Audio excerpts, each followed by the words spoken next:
ওই নারী হলো জাহান্নামী নারী। 6 নাম্বার হলো ওই নারীর প্রতি আল্লাহর গজব, জাহান্নামী নারী, যে নারী তার স্বামীকে বলে তোমার সঙ্গে বিয়ে হয়ে আমার জীবন নষ্ট হয়ে গেছে, আমার মতো মেয়ে বলে তুমি বেঁচে গেলে, অন্য কেউ হলে বুঝতে পারতে। ওই নারীর প্রতি আল্লাহর গজব। বাপেরা বাড়িতে গিয়ে ভাববেন, আমার মা বোনরা এই জিনিস থেকে সরে থাকুন। নারীদের সম্পর্কে বলে গেলাম, শুধু তাই নয়, অনুরোধ করে বলে যাচ্ছি এই কথাগুলো মূল্যায়ন করুন। তাই 1 নাম্বার নবী বললেন কিয়ামতের মাঠে তোমাকে প্রশ্ন করা হবে স্বামী হিসাবে কতটা দায়িত্ব পালন করেছো, স্ত্রীর কতটা হক আদায় করেছো। শুনে রেখে দিন, স্ত্রীর পিতামাতার গালি দেওয়া হারাম।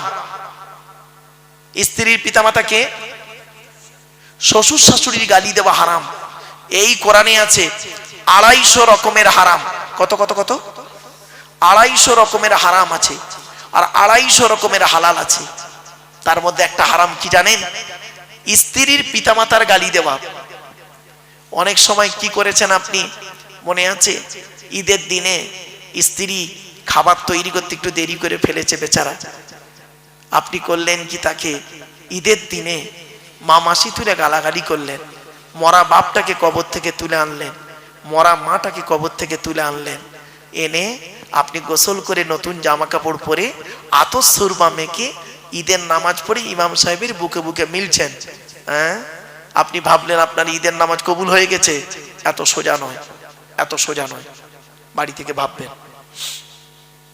এরপরে নবীজি বললেন তোমরা তোমাদের স্ত্রীদের হক আদায় করো। তুমি নামাজ পড়বে, স্ত্রীকে নামাজের তাকিদ দেবে, স্ত্রীকে রাতের বেলা ঘুম থেকে তুলবে।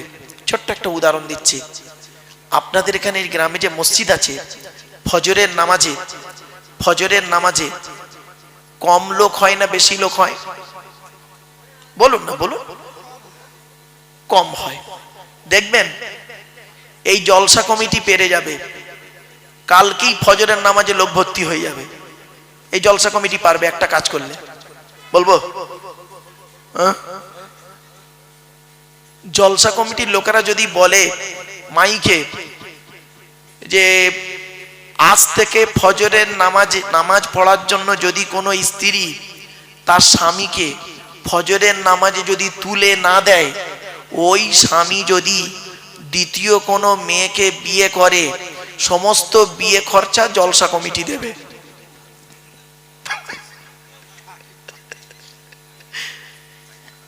বুঝলেন?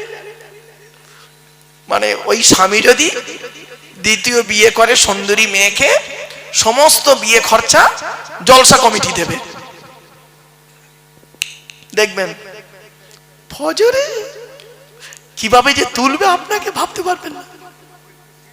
এই জন্য মনে রাখবেন, স্বামী স্ত্রী উভয়কে ভালো হতে হবে। নামাজ কারোর জন্য মাপ নাই, বিশেষ ব্যক্তি বিশেষ কারণ ছাড়া। মনে রাখবেন, রোজা কারোর জন্য মাপ নাই, বিশেষ ব্যক্তি বিশেষ কারণ ছাড়া। তো 1 নাম্বার হলো স্বামী হিসাবে আপনাকে দায়িত্ব নেওয়া হবে, মানে হিসাব নেওয়া হবে স্বামী হিসাবে কতটা দায়িত্ব পালন করেছেন। তো এখানে যারা স্বামী আছেন বসে বসে ভাবুন স্ত্রীর হকটা কতটা আদায় করেছেন। 11:30। আচ্ছা ঠিক আছে, চলো। এরপরে আসছি 2 নাম্বার, পিতা হিসাবে কতটা দায়িত্ব পালন করেছেন। পিতা, এখানে অনেক বাপ বসে আছেন না? প্রত্যেক পিতামাতার দায়িত্ব হলো, নবী বলেছেন তার ছেলে এবং মেয়ের উপরে 3টে। কটা? 3টে। কি কি? 1 নাম্বার নবী বলেছেন সুন্দর সুন্দর নাম রাখতে হবে ছেলে মেয়ে জন্মগ্রহণ করলে। 2 নাম্বার নবী বলেছেন ছেলে মেয়ে যখন কথাবার্তা বলতে শিখবে তাকে লেখাপড়া শেখাবে, কোরআনের শিক্ষা দেবে। আর এখানেই মাদ্রাসা মুক্তব হয়েছে, কোরআনের শিক্ষা দেওয়া হয়। 3 নম্বরে বলা হয়েছে কি, যে 3 নম্বরে হচ্ছে ছেলে মেয়ে যখন প্রাপ্ত বয়স্ক হয়ে যাবে, যৌবন তাদের যখন ফুটবে, পাত্র পাত্রী দেখে তাদের তাড়াতাড়ি বিয়ের ব্যবস্থা করবে। এখানে অনেক বাম্মা বসে আছেন যারা ছেলে বড় হয়েছে, মেয়ে বড় হয়ে গেছে, বিয়ের প্রয়োজন, বাম্মা বিয়ে দিচ্ছে না। সেই ছেলে মেয়ে যদি ব্যভিচার করে আর ওই পাপের বোঝা ওই ছেলে মেয়ের বাম্মাদের ঘাড়ে পড়বে। কি ভাবলেন? এই জন্য এই যুবক ছেলেরা, ভালোবেসে বিয়ে করা ভালো নয়, বিয়ে করে ভালোবাসা ভালো। ভালোবেসে বিয়ে করা ভালো নয়, বিয়ে করে ভালোবাসা ভালো। একটা হালাল একটা হারাম, তুমিই ঠিক করো কোনটা করবে। শুধু তাই নয়, বিয়ে করলে আল্লাহ খুশি হয়, শয়তান নারাজ হয়। আর জেনা করলে শয়তান খুশি হয়, আল্লাহ নারাজ হয়। তুমি সিদ্ধান্ত নাও কাকে খুশি করতে চাও।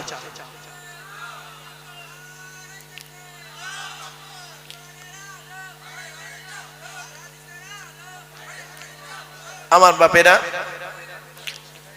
আলহামদুলিল্লাহ, যে বক্তার অপেক্ষায় আপনারা ছিলেন তিনি এসে গেছেন। তার জ্ঞানগর্ভ বক্তব্য আপনারা শুনবেন। আমি আপনাদের কাছে আর কয়েক মিনিট কথা বলবো বাবা, আর কয়েক মিনিটের মধ্যেই তিনি চলে আসবেন। এই 10টা কথা টপ টপ করে শুনে নেন। 1 নাম্বার হলো স্বামী হিসাবে, 2 নাম্বার হলো পিতা হিসাবে, 3 নাম্বার হলো ছেলে হিসাবে পিতামাতার কতটা হক আদায় করেছেন। এখানে বসে বসে ভাবুন, বাপের নামে দান খয়রাত করেননি, বাপের নামে কোনোদিন ফকির খাওয়াননি, বাপের রেখে যাওয়া সম্পত্তি জলকর ভোগ করছেন, বাপের কবরটা জিয়ারাত করেননি। নবীজি বলেছেন, জুম্মার দিনে যদি কোনো ছেলে তার বাপ আর মায়ের কবরটা জিয়ারাত করে, ছেলের দুয়ার ওসিলায় বাম্মার কবরটাকে আল্লাহ পাক আলোয় আলোকিত করে দেয়। 4 নাম্বার হলো ভাই হিসাবে কতটা দায়িত্ব পালন করেছেন। বোনের ফারাইজি অংশ দিয়েছেন। ও মুসলমান, বাপ মারা গেছে, বাপ মারা গেছে, 20 বিঘা জলকর রেখে গেছে। তুমি একটা ছেলে, 2টো বোন ছিল, মাও মরে গেছে, পাবে কত? তুমি পাবে 10 বিঘে, আর তোমার 2টো বোন পাবে 5-5 10 বিঘে। আগে বোনের ফারাইজি অংশ দাও, তবে তোমার রেহাই আছে, নইলে তুমি জাহান্নামী। হয়েছে? তুমি নামাজ পড়ো, রোজা রাখো, ভাই হিসাবে তোমাকে ধরা হবে কতটা দায়িত্ব পালন করেছিলে।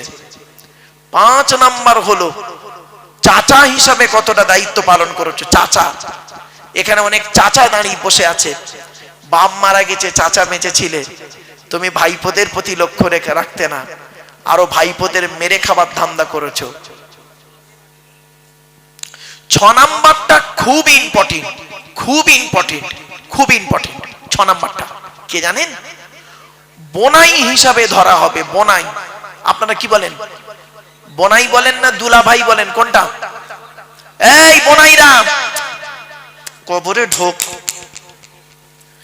বোনাইদের ধরবে, শালির সঙ্গে ইয়ারকি মারা, শালির হাত ধরে জলসায় গিয়ে ফুচকা খায়, খেয়ে দেবা গালে, কবরে ঢোক।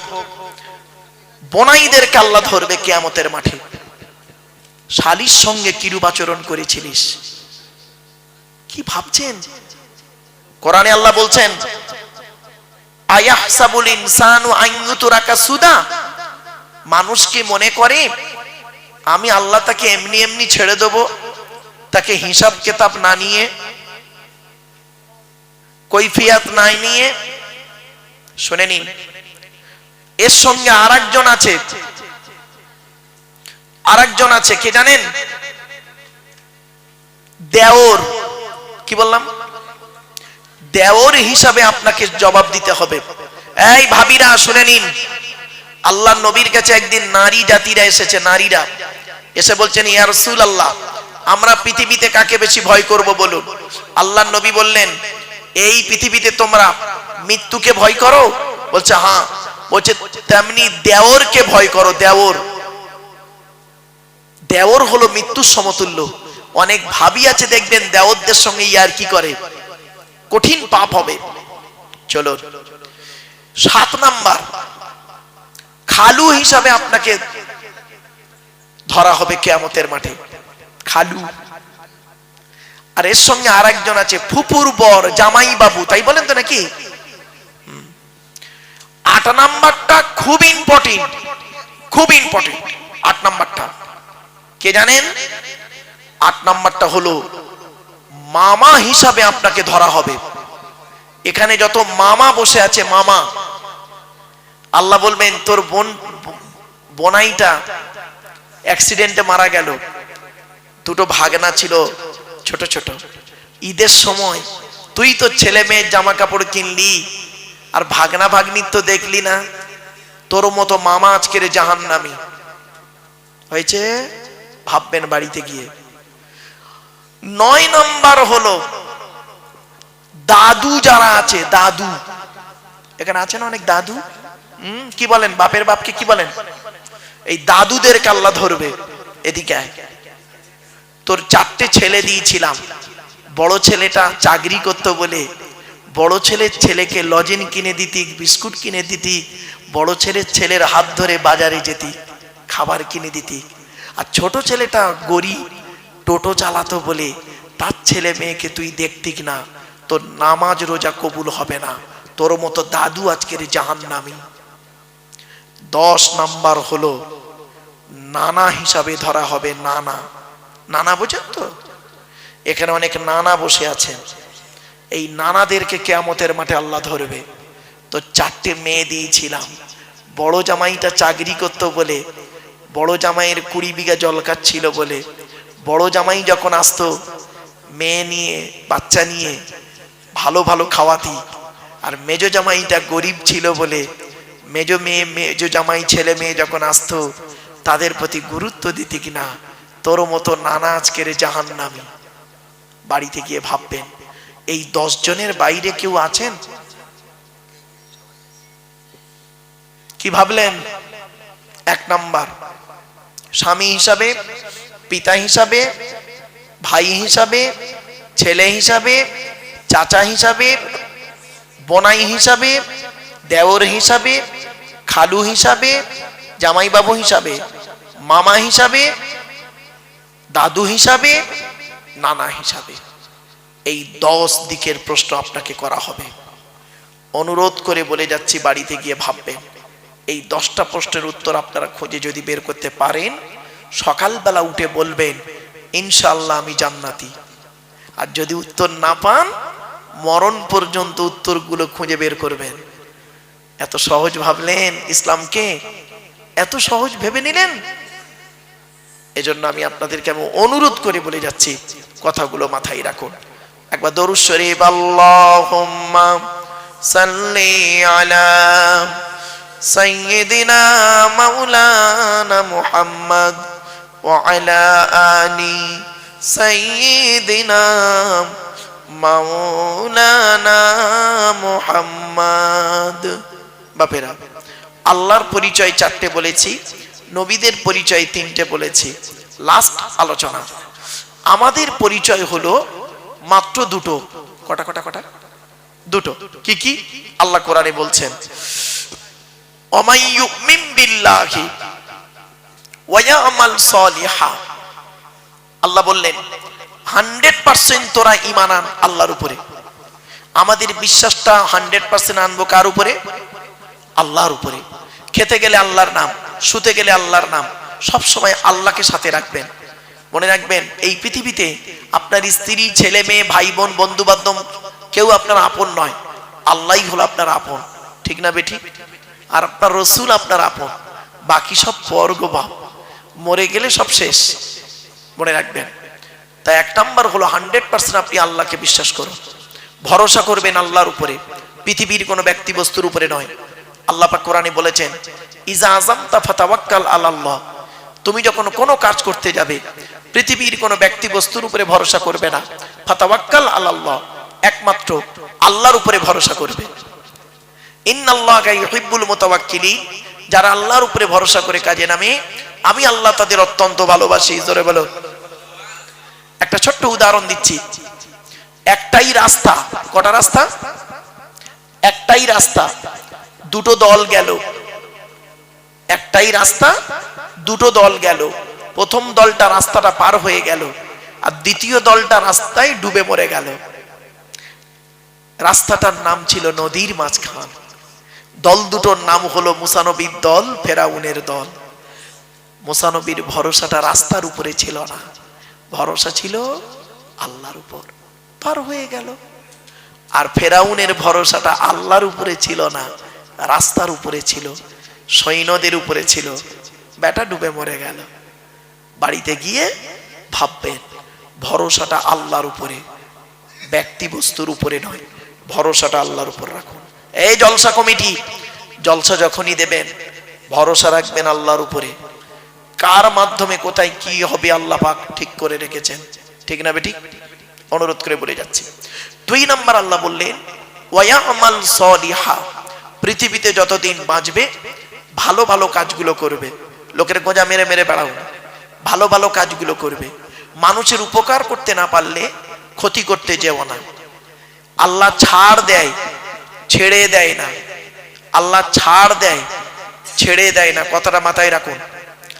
আল্লাহ বলছেন মানা আমিনা সলিহাম মিন যাকারিন আও উনসা ওয়া হুয়া মুমিনুন ফালানুহইয়ান্নাহু হায়াতান তাইয়্যিবা। 14 নম্বর পারা 17 নম্বর পৃষ্ঠার একেবারে 8 নম্বর লাইন, সূরার নাম সূরা নাহাল। আল্লাহ বলেন যে ব্যক্তি 100% আল্লাহকে বিশ্বাস করবে, ভালো ভালো কাজগুলো করবে, বেটা ছেলে হোক আর মেয়ে ছেলে হোক, ওয়া হুয়া মুমিন, সে হবে মুমিন, ফালানুহইয়ান্নাহু হায়াতান তাইয়্যিবা, পৃথিবীতে আল্লাহ পাক রব্বুল আলামিন শান্তি সম্মানের সহিত জীবন যাপন করাবে। 100% ঈমান আনুন আর ভালো কাজ করুন। এইরকম একজন লোকের নাম বলে যাচ্ছি, ফুরফুরার জমিনে ছিলেন, একেবারে শেষবারে বিদায় নিলেন আমাদের কাছ থেকে মুফতি আজম মেজলা হুজুর পীর কেবলা রহমাতুল্লাহ আলাইহি। কি ভাবলেন? খুব বড় আল্লাহর ওলি ছিলেন, খুব বড় আলেম ছিলেন। ইলমিয়াত, জাহিরি ইলম, বাতিনি ইলম, ইলম লাদুন্নি, ইলমে মারিফাত আল্লাহ পাক তার মধ্যে দিয়েছিলেন। কি ভাবছেন? এবার আসছে আল্লাহ বললেন ইন্নাল, এটা দুনিয়াতে হলো, আখিরাতে কি দেবে? ইন্নাল্লাযীনা আমানু ওয়া আমিলুস সলিহাতি কানাত লাহুম জান্নাতুল ফিরদাউসি নুজুলা। 16 নম্বর পারার 3 নম্বর পৃষ্ঠার 12 নম্বর লাইন, সূরার নাম সূরা কাহাফ। নিশ্চয়ই যারা 100% আল্লাহর উপরে ঈমান আনবে, ভালো ভালো কাজগুলো করবে, তাদের ঠিকানা হবে জান্নাতুল ফেরদাউস। দুটো কাজ করুন, আল্লাহর উপরে 100% বিশ্বাস রাখুন আর পৃথিবীতে ভালো ভালো কাজগুলো করে যান। আপনারা নিশ্চয়ই জানেন কোনটা ভালো কোনটা কালো। খারাপগুলোকে বর্জন করুন, ভালোগুলোকে গ্রহণ করুন।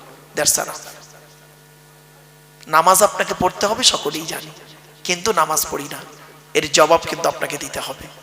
যাকাত দিতে হবে এটা জানি, কিন্তু যাকাত দেই না। রোজা রাখতে হবে জানি, কিন্তু রোজা রাখি না, এর জবাব দিতে হবে। এজন্য চোখ দুটো বন্ধ হয়ে গেলে সব শেষ। বাপেরা, আমার পরবর্তী বক্তা এবারে আসবেন।